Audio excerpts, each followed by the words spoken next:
Donc ce qu'attend un consommateur aujourd'hui, c'est d'avoir une viande assez claire, qui n'a pas un goût fort prononcé comme on a l'habitude d'en entendre parler sur l'agneau.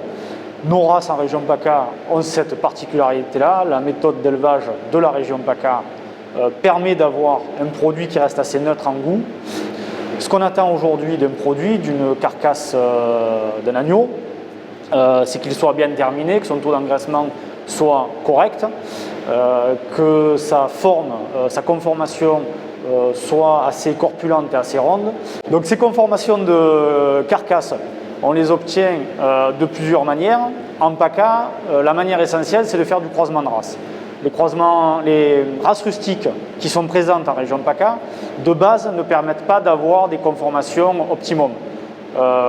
Pour ce faire, on croise généralement nos races, donc la mérinos, la plus présente, avec essentiellement des béliers Île-de-France qui sont des races bouchères et qui présentent un peu plus de conformation.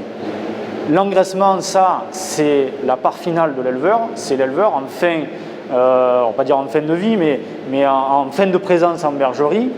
L'éleveur doit contrôler le taux d'engraissement de ses bêtes en les contrôlant, en les pesant, en les touchant. Et là, vraiment, c'est le rôle de l'éleveur.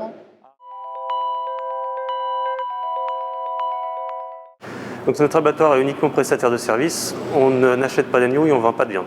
Je vais vous présenter donc la conformation des agneaux. Les agneaux sont classifiés par des classificateurs qui sont agréés par France Agrimaire. Ils ont suivi une formation pour être classificateurs et ont plusieurs audits par an pour vérifier leur classement pour pas qu'il y ait de dérive. Les classificateurs travaillent pour l'abattoir, ils ne travaillent pas pour nos clients, donc ils n'ont pas de lien avec la vente.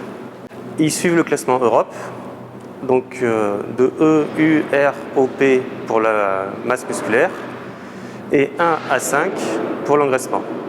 Un agneau classé E va avoir des gigots très développés et beaucoup de muscles. Donc pour vous faire un exemple, sur un E, on serait plutôt sur une proportion à ce niveau, sur les gigots. Et là, je vais vous présenter donc un agneau qui est classé R3 et deux agneaux qui sont classés O, un O3 et un O2, pour que vous suiviez également le gras. Dans la région, on retrouve principalement des R3 et des O3, et on va jusqu'à U3. Il est très rare qu'on ait des P ou des U ou des E. Donc, comme vous pouvez le voir sur un agneau, donc là c'est un label rouge avec notre cisteron. Sur un classement R3, on va voir les gigots qui auront une forme légèrement plus développée et on va bien voir les épaules. Contrairement à un classement E qui est beaucoup plus filiforme. Donc après, on va voir donc, le gras. Donc ça, c'est un peu plus difficile à voir parce que c'est beaucoup fait au toucher lors du classement. Donc les opérateurs touchent au niveau des côtes pour sentir le gras. Mais sinon, vous pouvez le voir ici, celui-là est classé O2. Et on voit qu'au niveau du muscle, il y a moins de masse graisseuse que celui-là qui est classé O3.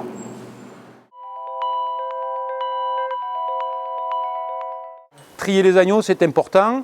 C'est pas toujours facile. Je le fais en plusieurs étapes. Déjà, je pèse, je regarde si c'est un mâle ou une femelle, et je finis avec le toucher sur les reins. Voilà, ça me permet d'être au plus près de mon lot d'agneaux, de savoir l'évolution et de pouvoir donner à la coopérative et à mon acheteur après le meilleur de mes agneaux toutes les semaines. C'est une optimisation du revenu.